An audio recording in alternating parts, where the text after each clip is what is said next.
50√2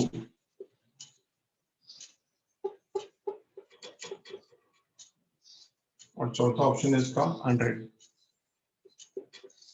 ठीक है, ये क्वेश्चन का PQR is a triangular park with PQ is equal to PR is equal to 200 meter. A TV tower stands at the midpoint of QR. If the angles of elevation of the top of the tower at P, Q, and R are respectively 45 degree, 30 degree, and 30 degree, then the height of the tower in meter is. ठीक है, important question है, थोड़ा ज्यादा depth में है ये। ठीक है, तो थोड़ा बोल सकते हैं थोड़ा टफ लेवल का है। ठीक है, तो अगर ये क्वेश्चन कर लिया हमने तो हम देखते हैं, फिर आगे मैं आपको 2-3 क्वेश्चन दूंगा शीट में से जो आपको ट्राई करना है, देखता हूँ कितना आप लोग आता है। ठीक है, तो गाइस सबसे पहले PQR ट्रायंगुलर पार्क दिया है with PQ is equal to PR is equal to 200 metre. तो दो एडजेसेंट साइड्स इक्वल है, PQ और PR, P कॉमन पॉइंट है, तो ऑब्वियसली ये जो ट्रायंगल बनेगा ये आइसोसेलेस ट्रायंगल हो जाएगा। तो आइसोसेलेस ट्रायंगल का एक खासियत तुमको पता ही है। ठीक है, ये एक 90 होगा तो बाकी दो या दो एंगल इक्वल होंगे, सिंपल है। राइट एंगल आइसोसेलेस है कि नहीं पता नहीं, बट हम लोग इतना बोल सकते हैं कि PQ और PR 200 मीटर है। ठीक है, A TV tower stands at the midpoint of QR.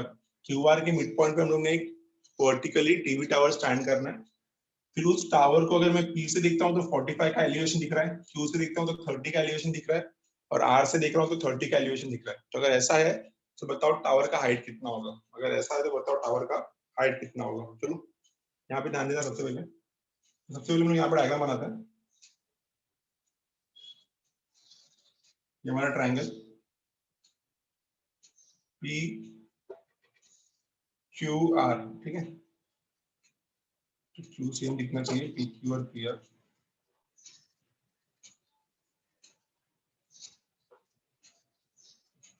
हो जाएगा P, हो जाएगा Q, PQR, such that PQ is equal to QR। ठीक है, such that PQ is equal to QR। ठीक है, इतना समझ में आ गया। PQ और QR दोनों 200 मीटर है, और TV tower stands at the mid point of QR। Mid point तो ये रहेगा, इसको ज्वाइन कर लिया हमने, तो यहाँ से टीवी टावर खड़ा कर रहे हैं हम लोग, तो ये टीवी टावर हो गया इसका। समझा, TV tower stands at the mid point of QR। तो मान लो मैंने मिड पॉइंट ऑफ QR को कुछ नाम दे दिया, मिड पॉइंट ऑफ QR को मैंने बोल दिया यहाँ पे B। तो अगर मैंने मिड पॉइंट ऑफ QR को B बोल दिया तो मेरा B पे टावर खड़ा है। ठीक है, a TV tower stands at the midpoint of QR। ठीक है, PQ भी 200 मीटर है, QR भी 200 मीटर है।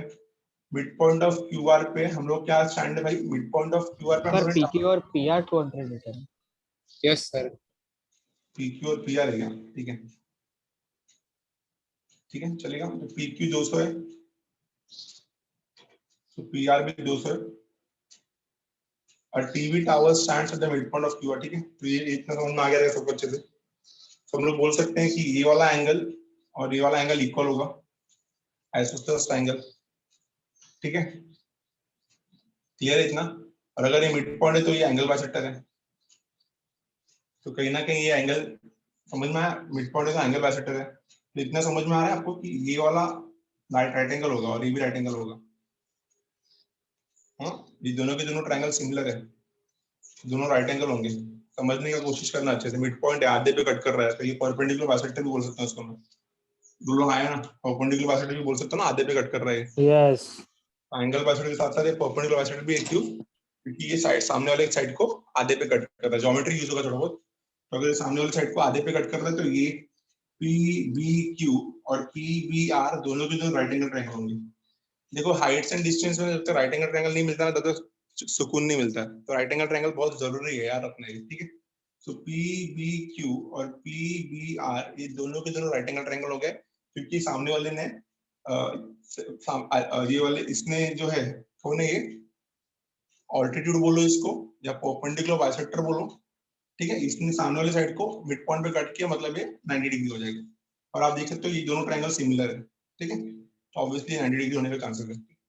सो PBQ और PBR ये दोनों राइट एंगल ट्रायंगल हो गए। अभी हम लोगों ने टावर कहाँ पे खड़ा किया है? टावर हम लोगों ने मिड पॉइंट ऑफ QR पे खड़ा किया है। मिड पॉइंट ऑफ QR को मैंने B ले लिया। ठीक है, अब अगर मैं इस टावर से ए को ऑब्जर्व करूं, पी को इस टावर से पी को ऑब्जर्व करूं, क्यू को ऑब्जर्व करूं, आर को ऑब्जर्व करूं, तो मेरे को अलग अलग एंगल मिलेगा। ठीक है, तो आगे क्या बोल रहा है, if the angle of elevation of the top of the tower at P Q and R, तो हम लोगों ने टॉप ऑफ द टावर को नाम दे दिया ए, टॉप ऑफ द टावर को नाम दे दिया ए। ठीक है, टॉप ऑफ द टावर क्या दे दिया मैंने, ए नाम दे दिया इसको।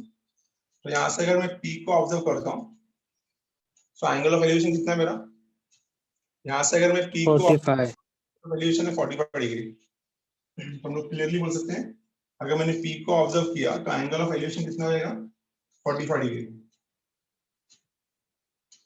सो पी पे हमारा एंगल ऑफ एलिवेशन हो जाएगा 45 डिग्री। ठीक है, अगर मैंने यहाँ से बी को ऑब्जर्व सॉरी क्यू को ऑब्जर्व किया तो क्यू का एंगल ऑफ एलिवेशन कितना हो जाएगा, 30 डिग्री। कितना हो जाएगा ये, 30 डिग्री। ठीक है, और यहाँ से अगर मैंने आर को ऑब्जर्व किया तो आर का भी कितना हो जाएगा, 30 डिग्री। तो आर को भी मैं क्या बोल सकता हूँ, 30 डिग्री। तो आर भी कितना हो जाएगा मेरा, 30 डिग्री। ठीक है, तो ये हमारा डायग्राम बन रहा है ऐसा कुछ। ठीक है, इतना समझना कि ये वाला जो पार्ट है ये हमारा टावर है, ये समझ में आ रहा है। तो थोड़ा हाईलाइट कर देता हूँ मैं।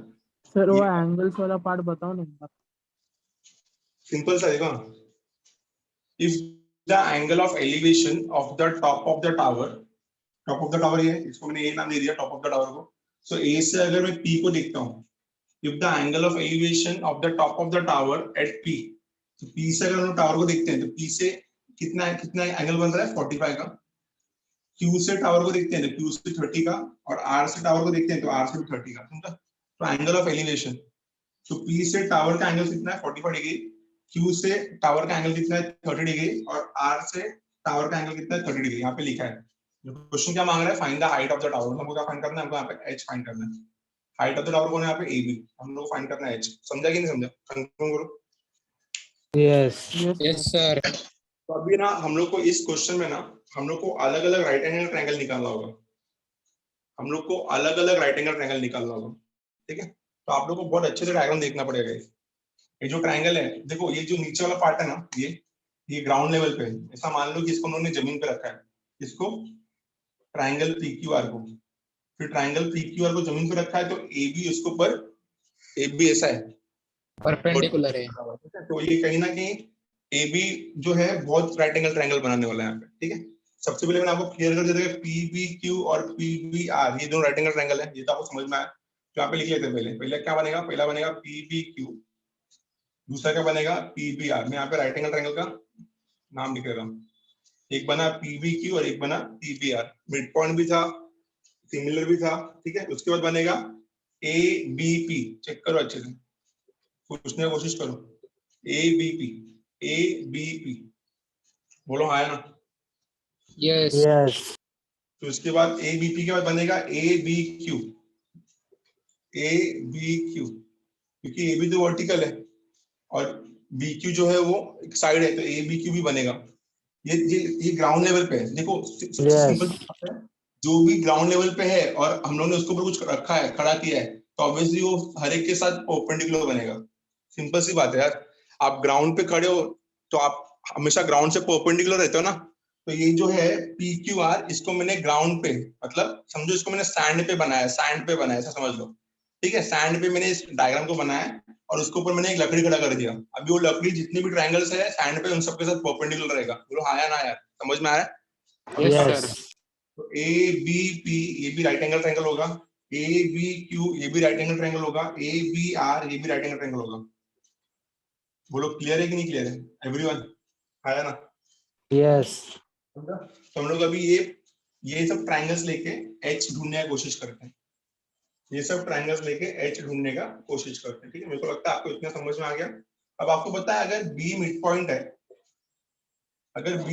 है, तो बी क्यू और बी आर दोनों सेम होंगे। तो अगर मैंने बी क्यू को एक्स लिया तो बी आर भी एक्स हो जाएगा। ठीक है, अगर मैंने लेना ही पड़ेगा कुछ ना कुछ नाम, क्यों लेना पड़ेगा कुछ ना कुछ नाम, क्योंकि अगर जब तक आप उसको नेमिंग नहीं दोगे तो सॉल्व कैसे करोगे। तो बी क्योंकि मिड पॉइंट है, बी अगर मिड पॉइंट है तो बी क्यू और बी आर दोनों सेम है। तो अगर मैंने बी क्यू को एक्स लिया तो बी आर भी एक्स हो जाएगा। इतना तो क्लियर होना चाहिए सबको, समझ में?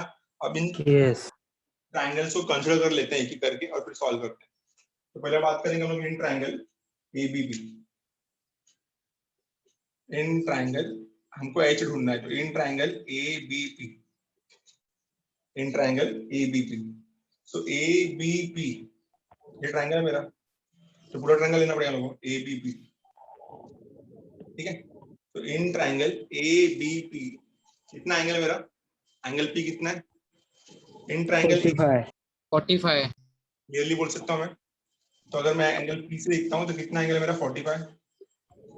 तो tan 45 is equal to, right angle इधर है ना, राइट एंगल इधर है, तो tan 45 इज इक्वल टू कितना हो जाएगा, opposite upon adjacent, H by BP। Opposite कितना है यहाँ पे h, और एडजेसेंट कितना है यहाँ पे, एडजेसेंट है pb, 1 pb is equals to h आएगा। ठीक है। तो हम लोग यहाँ पे क्लियरली बोल सकते हैं कि pb is equal to h आ जाएगा। तो pb भी h हो गया, ab भी h हो गया, तो ये भी आइसोसेलेस एंगल बन जाएगा किधर ना किधर, ठीक है, क्योंकि इसके भी दो साइड्स इक्वल है। तो pb is equal to h, तो एक रिलेशन तो मिल गया, pb is equal to h। अब दूसरे पे आते हैं, in triangle abq, in triangle abq, in triangle abq,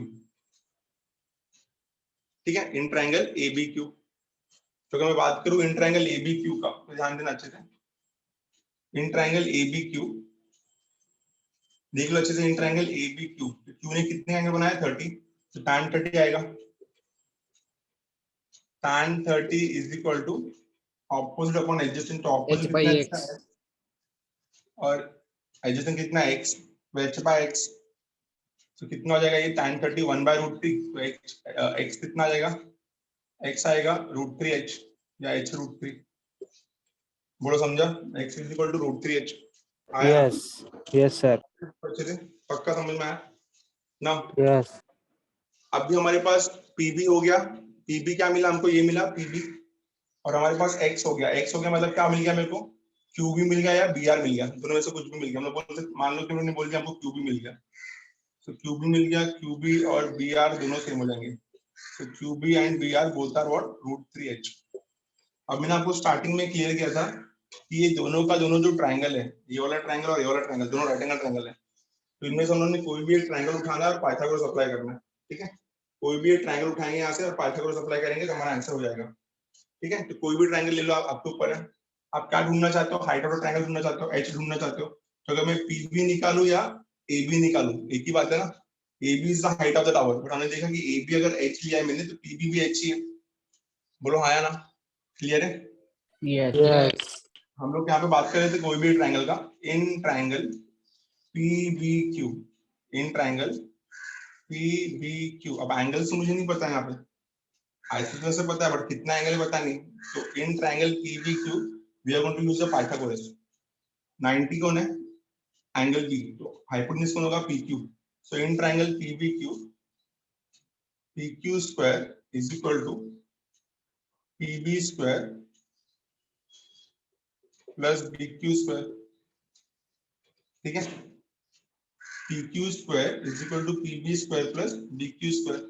तो PQ स्क्वायर कितना है मेरे को पता है आपको, PQ स्क्वायर, तो PQ square is equal to, ठीक है, तो PQ आपको पहले ही दिया था, देख लो यहाँ पे PQ कितना दिया है 200, तो हम लोग यहाँ पे इसको पुट करते हैं वैल्यू, तो PQ कितना मिलेगा मेरे को 200 square is equal to PB हमने जस्ट निकाला, PB कितना हो जाएगा h स्क्वायर, और BQ कितना हो जाएगा √3h square।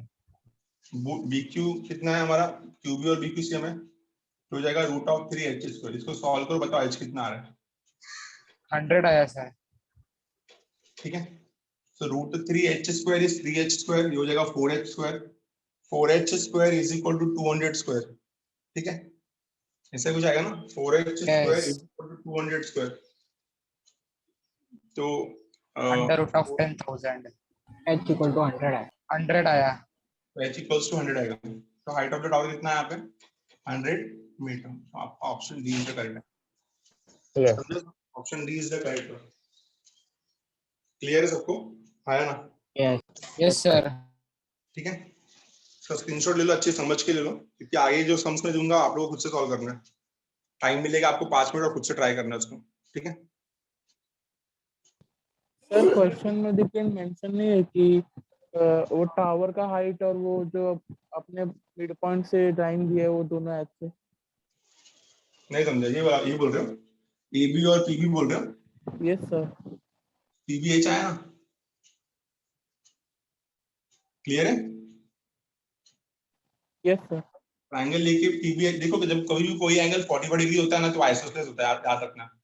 Right angle triangle है और एक 45 भी बना रहा है तो आइसोसेलेस ही होगा ना, क्योंकि अगर राइट एंगल ट्रायंगल है तो 90 हो गया, फिर 45 बन रहा है तो आइसोसेलेस होगा, isosceles right angle triangle. Clear है? तो जब भी आपको एंगल यस 45 सर। मिलेगा आपको ये समझना है कि आपके दो एडजेसेंट साइड्स इक्वल होंगे। आपको अभी आगे वाले सम्स में सब करना है, ठीक है। तो ये क्लियर है सबको, अच्छे से समझ में आया? आगे चले हम लोग, एवरीवन समझ में आया पक्का ये? यस। Yes sir. तो मेरे पास क्वेश्चंस है, मैं क्वेश्चन बोर्ड पे लिखूंगा। एक्चुअली में जितने भी क्वेश्चन है आपके शीट के क्वेश्चन है, जो शीट आपको मिला है चैलेंजेस का, ठीक है, वो वाले शीट से मैं क्वेश्चन लिख रहा हूँ। आप लोग को ट्राई करना है क्वेश्चन, ठीक है।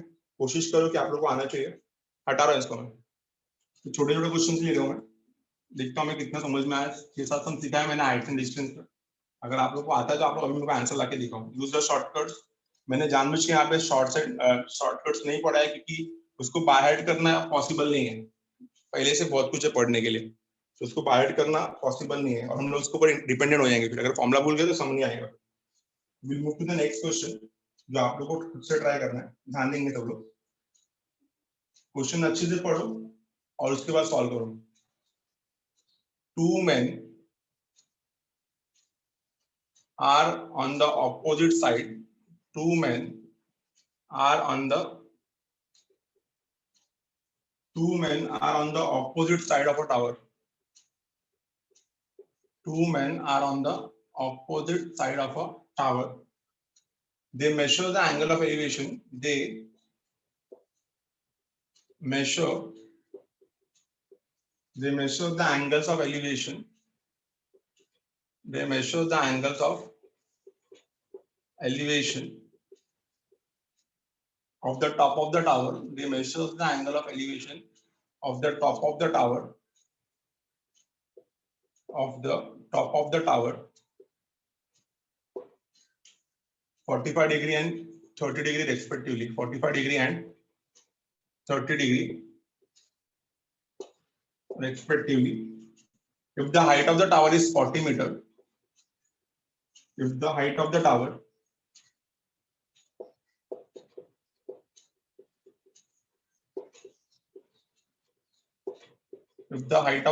is 40 meter, then the distance between them is, then the distance between the men is, and the distance between, first option is 40 meter, second option is 40 root 3 meter, third option is 68.280 meter, और fourth option is 109.28 meter. Get the answer.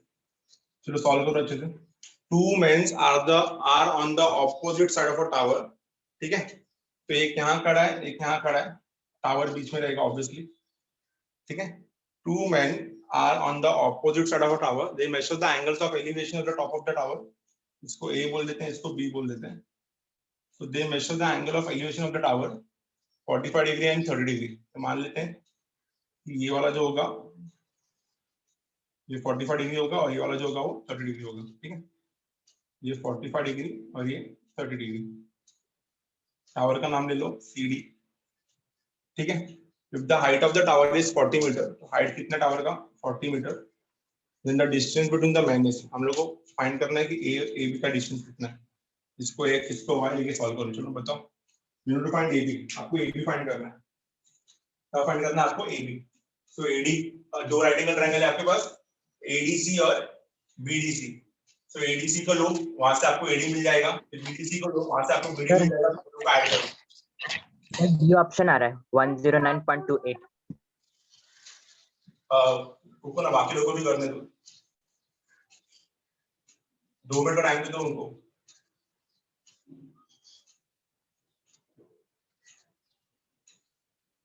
Yes sir, D option आया 109.28। ठीक है, देखते हैं answer हम लोग check करेंगे हर एक। ठीक है, ये चैप्टर खत्म हो जाएगा। मेरे को लगता है कि 8 क्वेश्चन 10 क्वेश्चन बहुत हो गया इस चैप्टर के लिए, इससे ज्यादा कुछ नहीं है। ठीक है, आपको क्वेश्चन कितना अच्छे समझ में आता है डिपेंड करता है, आपके लक के ऊपर भी डिपेंड करता है कि क्वेश्चन कितना इजी आता है।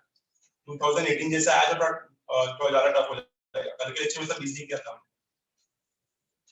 तो जैसे कि आप लोग बता रहे थे answer is what, option D. तो चेक करेंगे हम लोग ऑप्शन डी, क्योंकि हार्डली 2 मिनट के अंदर सम हो जाता है। तो हम लोग एडी को अगर मैंने x लिया और bd को मैंने y लिया, तो we are actually looking for x plus y, distance between the man मतलब x प्लस वाई। तो पहला ट्रायंगल ले लेते हैं हम लोग, इन ट्रायंगल एडीसी। देखो मैं शॉर्टकट यूज करता हूं हमेशा, हमने पहले ही बताया था ये 45 है, ये 90 है, तो अगर ये 40 तो ये भी 40 होगा। कैसे?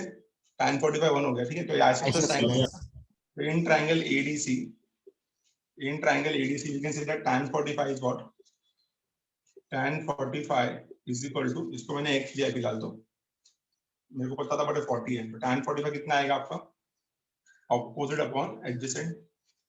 ठीक है, तो x मिला आपको 40। तो दूसरा ट्रायंगल आएगा इन ट्रायंगल बीडीसी, कितना आएगा, tan 30। तो tan 30 is equal to opposite upon adjacent, opposite कितना मेरा 40 और ये कितना y, तो y मिलेगा आपको 40√3। और distance between the man is actually x plus y, distance between the man is actually AB, और AB कितना मेरा x प्लस वाई। तो x कितना मिला मुझे 40, y कितना मिला मुझे 40√3। ठीक है, तो 40 will be as it is, 40√3 कितना होगा, 40 इंटू 1.71 कुछ होता है। ठीक है, कितना है ये, 69 आएगा, 69.28। तो आंसर आएगा आपका 109.28। तो ऑप्शन डी क्लियर है, सबको समझा एवरीवन? Yes sir. √3 का वैल्यू पुट किया वहां पे, √3 का वैल्यू 1.71 या 1.73 यूज कर लो, जो भी यूज करना चाहते हो, 1.73। ठीक है, तो 40 into 1.73 is around 69.28। ठीक है, the answer is 109.28, 109.28। स्क्रीनशॉट ले लो इसका। We'll move to the next question। हटा रहा हूं इसको मैं।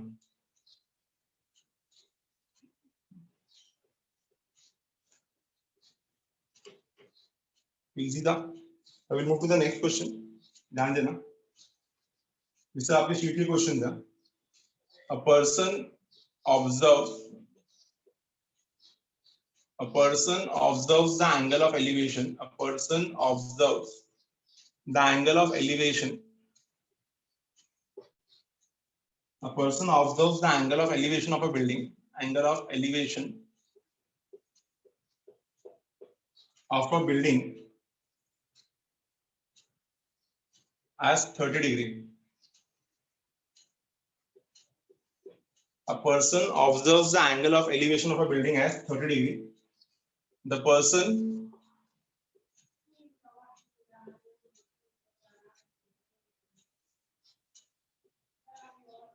person proceeds towards the building. The person proceeds towards the building. The person proceeds towards the building with a speed of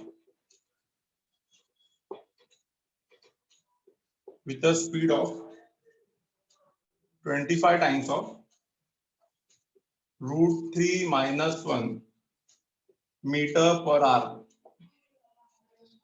After 2 hours, after 2 hours, he observes the angle of elevation as 40 degree. After 2 hours, he observes the angle of elevation. After 2 hours, he observes the angle of elevation as 45 degree. After 2 hours, he observes the angle of elevation as 45 degree. Then the height of the building in meter is. Then the height of the building in meter is.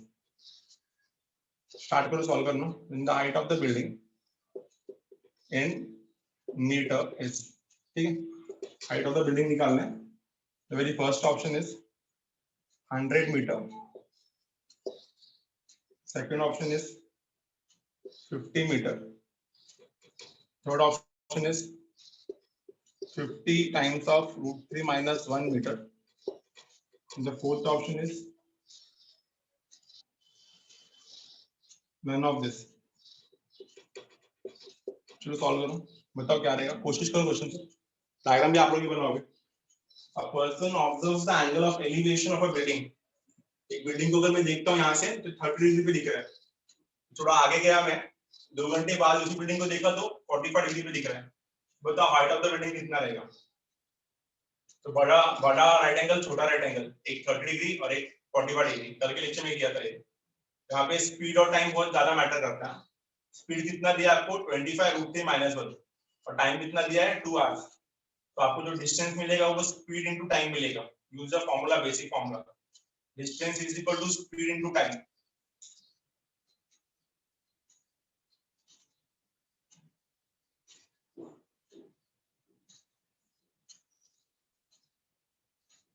Basic formula use करो, answer बताओ क्या रहेगा। 100 metre, 50 metre, 50 √3 - 1 metre, none of this.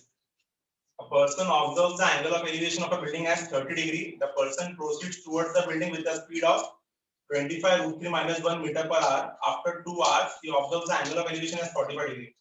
Then the height of the building in meter is. Then the height of the building in meter is. Meter आ रहा है sir, 100 metre आ रहा है, 100 मीटर। 100 मीटर आंसर रॉन्ग है, थोड़ा और अच्छे से करो। Yes sir. थोड़ा सा कुछ छोटा सा गड़बड़ हुआ है, मैंने आपको पहले बताया डिस्टेंस का फॉर्मूला यूज होगा, स्पीड इनटू टाइम, वो कहीं ना कहीं यूज करो। डिस्टेंस आपको कैलकुलेट करना पड़ेगा क्योंकि आपको स्पीड और टाइम दिया है, स्पीड और टाइम को डायग्राम में नहीं दिखा सकते, आप डिस्टेंस दिखा सकते हो।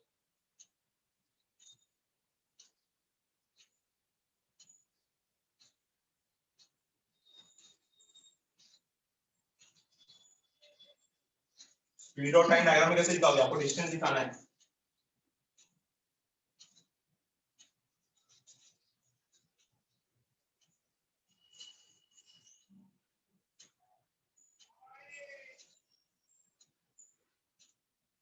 सर 50 मीटर आया। 50 मीटर इसका करेक्ट आंसर, 50 मीटर करेक्ट है। यस सर, 50 मीटर है। परफेक्ट है।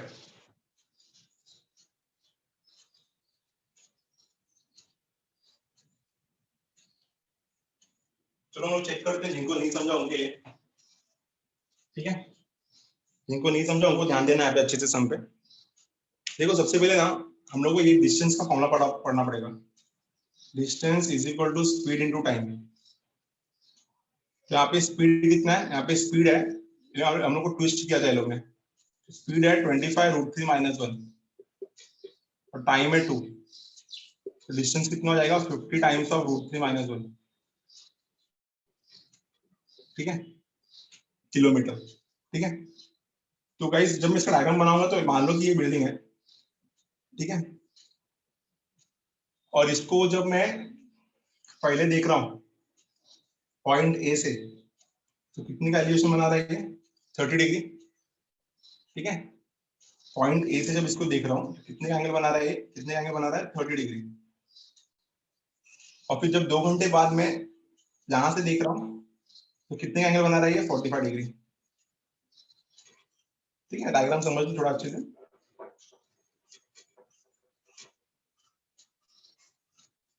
डिग्री, ठीक है। अब नाम ले लेंगे, इसको ए दे देंगे, इसको बी दे देंगे, ठीक है। इसको हाइट को सीडी बोल देते हैं, तो height of the tower, height of the building भी एच, तो ये एच रहेगा तो ये भी एच रहेगा, 45 वाला कॉन्सेप्ट, ठीक है, राइट एंगल ट्रायंगल, ठीक है।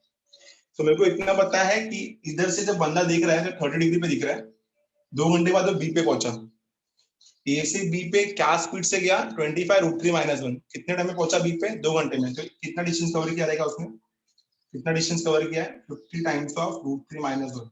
ये हम लोग को बहुत अच्छे समझना है, ये लोग अच्छे से देखते नहीं है, डिस्टेंस हम लोग को देखना कितना है 50 टाइम्स ऑफ √3 - 1, और अगर सीडी एच है तो बीसी भी एच होगा, सिंपल है, आइसोसेलेस ट्रायंगल है, ठीक है।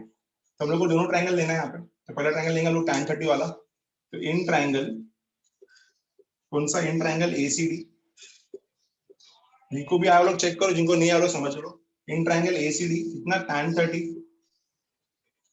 30 इज इक्वल टू क्या, tan 30 is equal to h upon 5 x plus y 50 हाँ root h 2 minus 1 plus h plus 50 times of root 3 minus 1,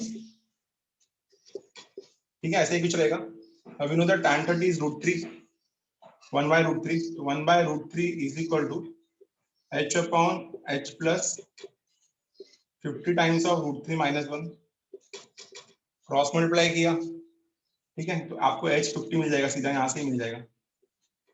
चलो घाई कर रहा हूँ मैं, तो करके दिखाता हूँ। तो कितना हो जाएगा h plus 50 times of root 3 minus 1 is equal to root 3h। So therefore 50 times of root 3 minus 1 is equal to root 3h minus h। यहाँ से h कॉमन निकाला तो 50 times of root 3 minus 1 is equal to h common निकाला, क्या बचेगा अंदर root 3 minus 1। तो root 3 minus 1 cancel किया तो h कितना मिलेगा मुझे 50 वॉट मीटर। अंडरस्टूड क्लास, समझा आया ना? yes एक ही sir ट्रायंगल से काम हो, एक ही ट्रायंगल से काम हो गया हमारा, ठीक है। स्क्रीनशॉट ले लो इसका अच्छे से। ये सब क्वेश्चन आपके शीट के हैं, सम नंबर 27 है शीट का, ये सम नंबर 27 है शीट का, ठीक है। Will move to the next question. हटा रहा हूं इसको मैं।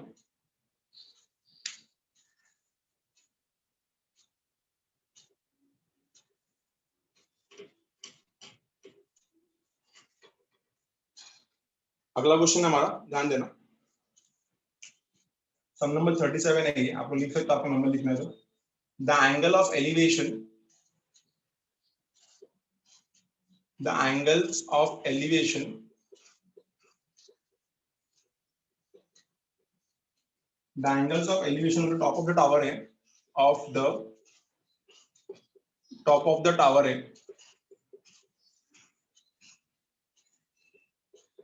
top of the tower A from the top B, from the top B and bottom D of a building and bottom D of a building and bottom D of a building of height A are 30 degree and 45 degree respectively, 30 degree and 45 degree respectively, ठीक है। If the tower and the building, if the tower, जब हम लोग यहाँ पे बात करते हैं टावर का तो ह्यूज बिल्डिंग को टावर बोलता है, याद रखना। If the tower and the building, if the tower and the building stand at the same level, stand at the same level, stand at the same level, then the height of the tower is, then the height of the tower is, then the height of the tower is, the very first option, root 3a.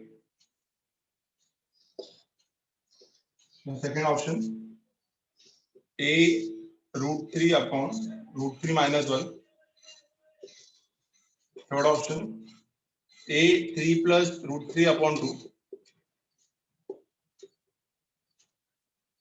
और fourth option, a root 3 minus 1, ठीक है। Guys इसको diagram बना के दिखाना पड़ेगा आपको, ठीक है, बहुत जन को डायग्राम शायद नहीं समझ में आएगा।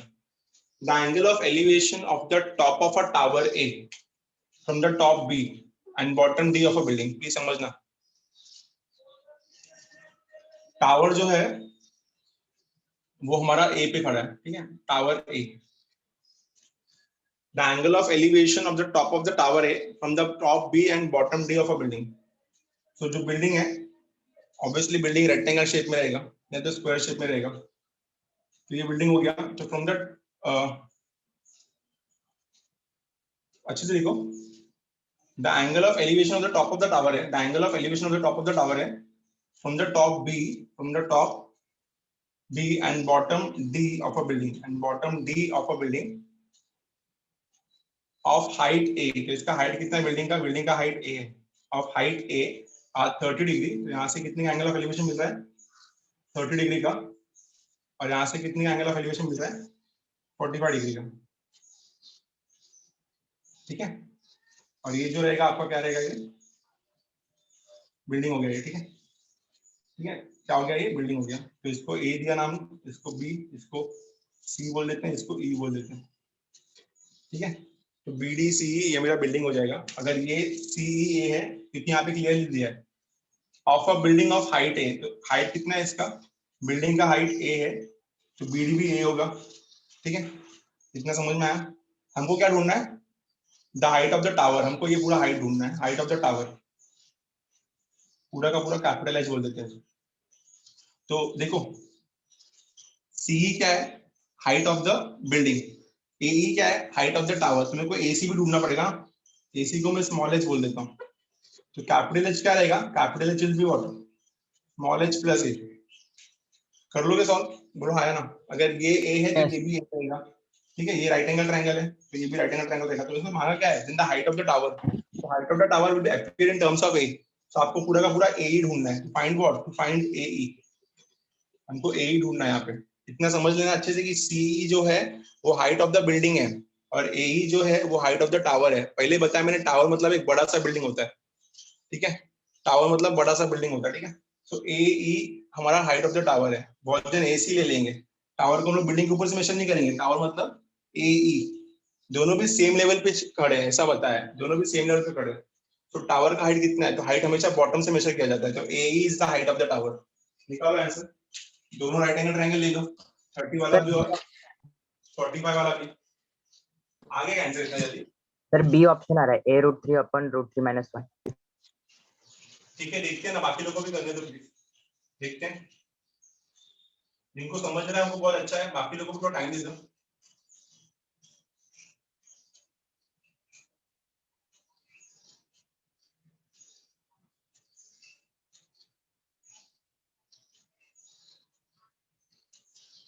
एक मिनट आपके पास, फटाफट सॉल्व करो इसको।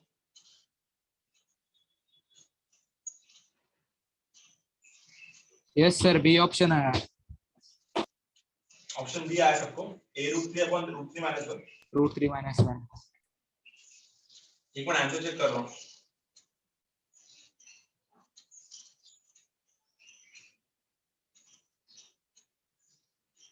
Number 37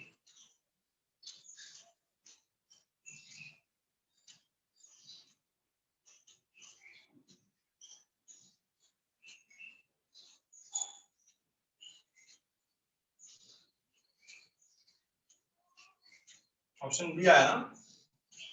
yes yes sir, sir. Yes.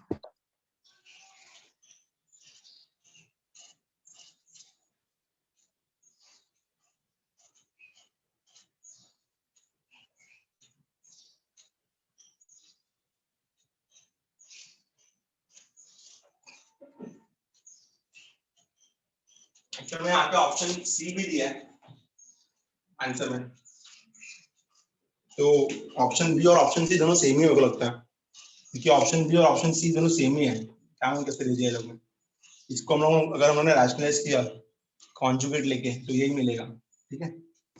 Yes sir. ठीक है, चलो ठीक है, हम लोग चेक करते हैं आंसर, जिनको जिनको आया जिनको नहीं आया। पहला कौन सा ट्रायंगल लेंगे, एबीसी से एच निकालते हैं। सो इन ट्रायंगल एबीसी,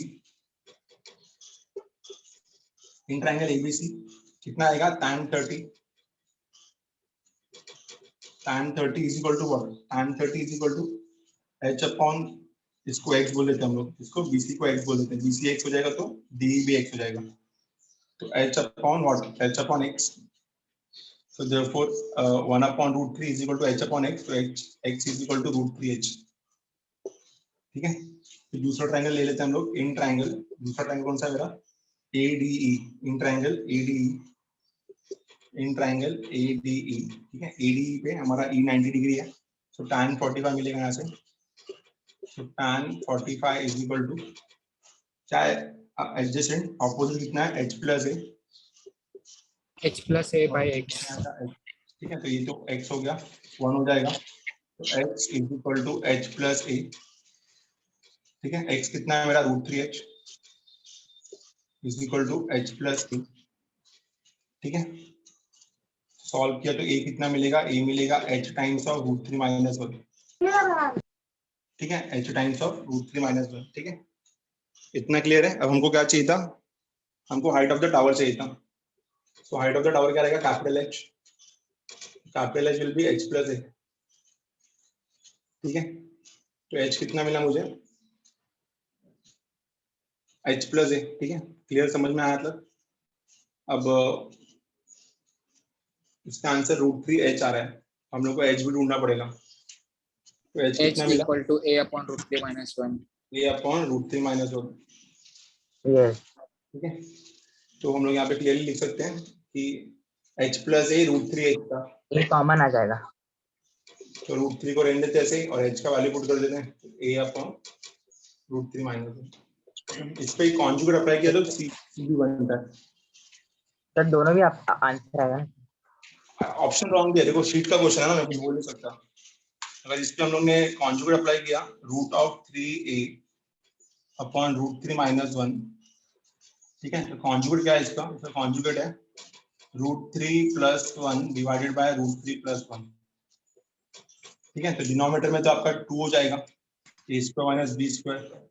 ठीक है, 3 माइनस 1 2, और ऊपर क्या आएगा, √3 into √3 will be 3 and this will be a will be outside a 3 3 plus plus √3। 3 plus √3 yes.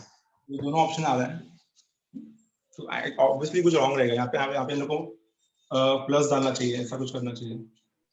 Yes ठीक है, ऐसा कुछ करना चाहिए। ठीक है, ऑप्शन सी दिया है ना पीछे, इसके लिए बोल रहा हूँ। क्लियर है, समझा, समझ में आया ना। हाँ, स्क्रीनशॉट ले यस लो, सर। समझा। Yes sir. स्क्रीनशॉट ले लो, हटाते हैं, नेक्स्ट सम पे आते हैं।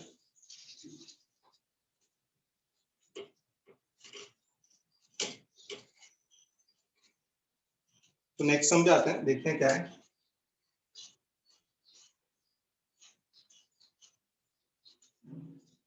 तो अगला सम है मेरा sum number 41। From an aeroplane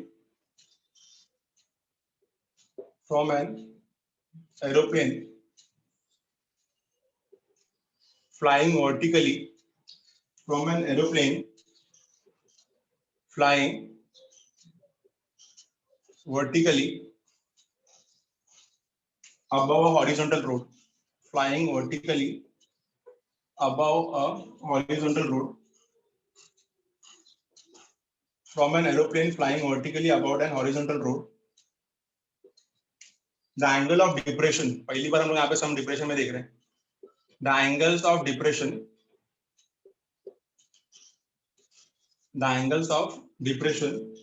of two consecutive stones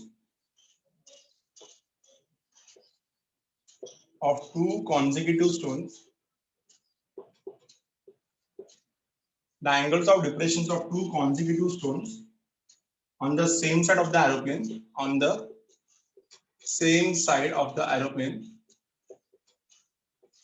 okay, of two consecutive stones on the same sides of the aeroplane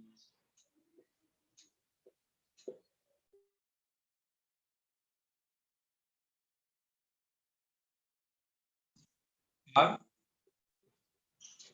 observed to be 30 degree and 60 degree respectively. The height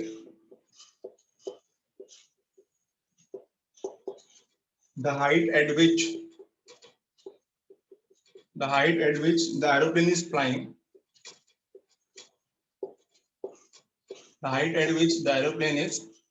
flying, in kilometer, the height at which the aeroplane is flying in kilometer is, तो अलग type का question है ये। ठीक है, last question हमेशा मैं ऐसे ही लेता हूँ कि जाते जाते आप लोग अच्छा बोल के जाओ। ठीक है, डिपेंड करता है जिसको समझ में आएगा वो। तो 4/√3 kilometre, then third one is 2/√3 kilometer, diagram बना के दूंगा, सॉल्व आपको करना है। और फोर्थ वन इज 2 किलोमीटर। ठीक है, ये हमारा क्वेश्चन है। 4/√3, 3√3/2, 2/√3 एंड 2 किलोमीटर। ठीक है, so from an aeroplane flying vertically a horizontal road, क्या बोल रहा है, vertically a horizontal road. So obviously aeroplane तो वर्टिकली, अगर ये हॉरिजॉन्टल रोड है मेरा, ठीक है, तो एरोप्लेन जो रहेगा यहाँ से रहेगा, तो aeroplane flying vertically a horizontal road. ठीक है, तो वर्टिकली मतलब ये परपेंडिकुलर हो गया।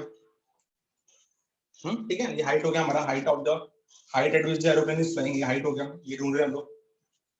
From an aeroplane flying vertically, ये हमारा एरोप्लेन है। ठीक है, तो from an aeroplane flying vertically above horizontal road, the angle of depression of two consecutive stones, यहाँ पे पहला स्टोन और यहाँ पे दूसरा stone, angle of depression, remember depression मतलब यहाँ पे ऊपर से मेजर करेंगे ना, तो एंगल ऑफ डिप्रेशन पहला कितना है, ये स्टोन S1 और ये stone S2, the angle of depression of two consecutive stones on the same side of the aeroplane, दोनों भी स्टोन सेम साइड पे ही है, तो ये बात भी दोनों भी, the angle of depression of two consecutive stones on the same side of the aeroplane are observed to be, पहला कितना एंगल है मेरा, पहला एंगल मेरा 30 डिग्री है, और दूसरा एंगल कितना मेरा, दूसरा एंगल मेरा 60 डिग्री है। ठीक है, तो नाम देना पड़ेगा इसको, इसको नाम दे दिया A, इसको नाम दे दिया B, A B, इसको नाम दे दिया S1, इसको नाम दे दिया S2।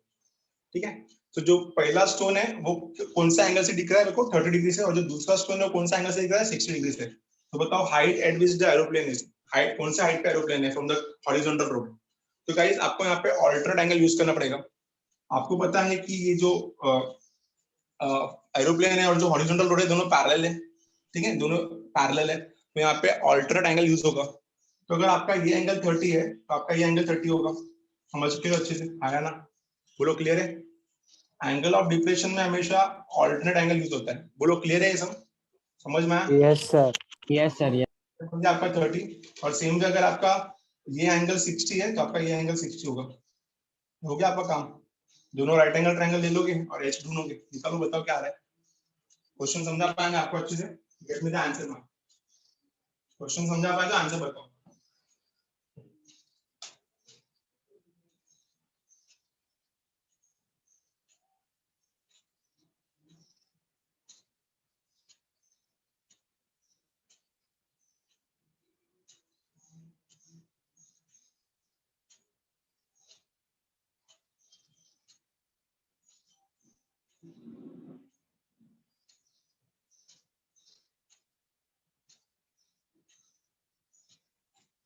क्या आएगा आंसर बताओ इसका, अच्छे से सोच समझ के बताओ। तो पहला ट्रायंगल इन ट्रायंगल ABS, अच्छा हाँ ये चीज बताना भूल गया, सॉरी गाइस, यहाँ पे ना 2 कॉन्सेक्यूटिव स्टोन्स दिया है, तो आपको पता है ना कॉन्सेक्यूटिव नंबर्स क्या होता है, एक 1 रहेगा तो एक 2 रहेगा, एक 2 रहेगा तो एक 3 रहेगा। कॉमन डिफरेंस है। अगर हमने यहाँ पे H2S1 को x लिया है या BS2 को x लिया है, तो BS1 क्या हो जाएगा, BS1 हो जाएगा x+1। तो एक, या तो इसको, अगर इसको x लिया है तो ये हो जाएगा 1, या तो अगर इसको x लिया है तो ये हो जाएगा 1। कैसे बता रहा हूँ मैं, प्लीज समझना। तो BS2 को अगर x लिया है तो BS1 x+1 हो जाएगा, कॉन्सेक्यूटिव है ना, एक के बाद एक, नहीं समझा, कॉन्सेक्यूटिव नंबर एक के बाद एक। ठीक है, समझा सर, समझा। आपने x लिया है तो H2S1 1 हो जाएगा, आप इसको स्वैप भी कर सकते हो, इसको 1 लिया तो आप इसको x ले सकते हो। तो अगर मैंने यहाँ पे क्लियरली लिख देता हूँ यहाँ पे कि BH2 अगर x है तो BS1 कितना हो जाएगा, BS1 हो जाएगा x+1, ये हो गया आपका कॉन्सेक्यूटिव स्टोन्स। तो अगर BS1 x+1 हो गया तो H2S1 कितना हो जाएगा, 1 हो जाएगा। ठीक है, इससे आपका काम हो जाएगा, करो सॉल्व, अभी अभी आएगा आंसर, अभी मिलेगा आंसर आपको आराम से। तो पहले ट्रायंगल से x मिलेगा, फिर दूसरे ट्रायंगल में x सब्स्टिट्यूट कर दोगे, सिंपल, दूसरे ट्रायंगल में x सब्स्टिट्यूट कर दोगे। आया आंसर किसी को? सर √3/2 आया। 100% राइट है, sir √3/2। The answer is √3/2, perfect.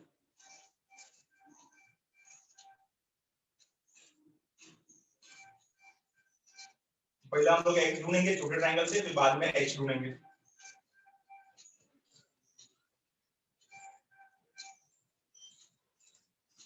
Check करते हैं, ठीक है।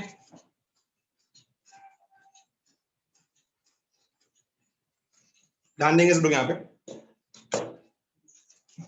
पहला ट्रायंगल कौन सा ले रहे हैं हम लोग? इन ट्रायंगल ABS1, ठीक है।